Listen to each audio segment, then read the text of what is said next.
ourselves, we would not be judged. But unfortunately, there was guys coming in there, whatever, and God was judging some of that. And hear me now, this will happen, man, because God loves us too much. He loves us too much to, He loves you where you're at right now, but He loves you too much for you to stay where you're at. Listen to verse 32. He says, "But when we're judged, we are chastened by the Lord, that we may not be condemned with the world." Did you hear that? We're chastened by Him, that we may not be condemned. Turn to Hebrews 12 and then dial in here. Stay with me now. Hebrews 12. Hebrews 12, starting verse 5. I want you to hear the heartbeat that God has when He disciplines His kids. It's the same heartbeat that I have when I discipline my kids. I desire nothing more than my boys to have an amazing life, filled with God's blessings, and just for Him to do amazing things in their life. When I see them start straying and making knucklehead choices, I have to be able to give them a rod of discipline and say, guys, God's got a better plan for you. It's the same exact way that God deals with you and I. Listen to what He says. Hebrews 12, starting in verse 5, that second section of verse 5, "My son, don't despise the chastening of the Lord, or don't be discouraged when you're rebuked by Him. For whom the Lord loves, He chastens." Please underline that. "For whom the Lord loves, He chastens. And He scourges every son whom He receives. If you endure chastening, God deals with you as with sons. For what son is there whom a father does not chasten? But if you are without chastening, of which all have become partakers, then you're illegitimate and not sons." Pause right there real quick. The Bible says in the book of Proverbs that if I don't discipline my child, that I hate him. Look it up, Proverbs. The book of Proverbs. I think it's 13:24, somewhere around there.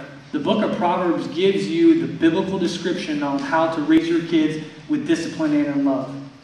If I just say, it'll be okay, he's just a kid, we leave him to himself, watch out now. Watch out, the Bible says you don't love your child. It's the same thing. He's saying if you're not chastened by God, then you kind of start drifting off, you might not even be a son. Verse 9, "Furthermore, we have had human fathers who corrected us, and we paid them respect. Shall we not much more readily be in subjection to the Father of spirits and live? For they indeed for a few days chastened us as seemed best to them, but He for our profit, that we may be partakers of His holiness. Now no chastening seems to be joyful for the present." Can I get a witness there? "But painful. Nevertheless, afterward it yields the peaceable fruit of righteousness to those who have been trained by it." Pause right there. Did you see it? It doesn't seem joyful, but painful. Can I tell you about a couple of my painful chastisements of the Lord as He was trying to get my attention? You remember last week we talked about discipleship and how my mom and my dad, and they discipled me, and they instilled a lot of really good values. I learned from them many good work ethic and all kinds of things. Well, I got into high school and I thought my parents, they're lame-os, they don't know anything they're saying. And so you know who I started getting discipled by? Was my friends.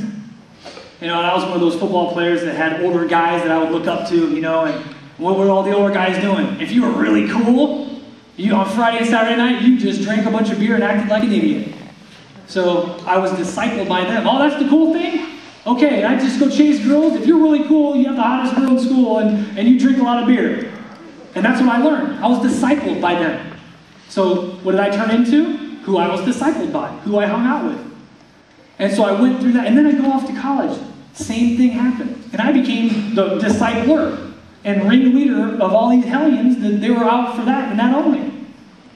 Then I go to the New York Jets as a free agent, thinking that I'm still going to disciple. I'm going to have all this money now, and I can do whatever I want, and I can have this, and I can drink as much, and I can do whatever I want. Until that day, and I'm running down on punt team, and my hamstring blows out. And I'm on my back, looking up. And God says, "Maybe I got your attention now. I've tried to get your attention all along. If you look back in high school, when this happened to you, I was trying to get your attention. in college when you were driving on I-80 and you almost killed yourself when you blacked out because of a concussion? That right there was trying to get your attention there. When you had a full body cramp before your junior year, your first day of training camp, and your whole body locked up in your face like this, I was trying to get your attention. And it was painful now, let me tell you. The trainer didn't like me, so he wouldn't give me an IV. He said, you just drink on some Powerade, and one of these days you'll get better. Talk about pain. I don't know if y'all ever experienced that. That was God using my trainer to really get me, But I was stiff-arming God. No, that's for geeks and nerds. Your way? No, God. If I become a Christian, I'm a geek and my life's over. Finally, when I pulled my hamstring in camp, God started getting into my heart. Started finally getting me. 2 weeks later, I'm in my truck. I'm back at Iowa State. I get fired by the big tuna. Said, dude, you're doing a great job, but you're hurt. You're a rookie. You're a free agent. You're out of here. Not a good tack for that, I go back to Iowa State, started working for Jimmy John's Sandwiches. Now, Jimmy John's, holler at your boy. They got one right down the street now. I mean, that place is the bomb. But now picture the star quarterback, at Iowa State showing up to dorm rooms with the red, the red windbreaker vest with Jimmy John's and the hat on. Here's your sandwich, sir. And they're like, I thought you were with the Jets. Yeah, well, I'm with Jimmy John's now. And they pay a little bit better,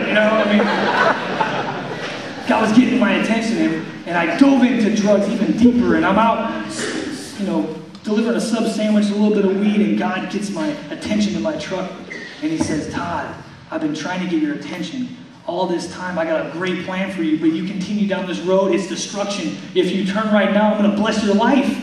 In my truck in 1997, I said, finally, all right, it's done. I'm done. It's all yours. I was chastened by the Lord. Why was he doing that? He was chasing and chastening me at the same time. And by God's grace...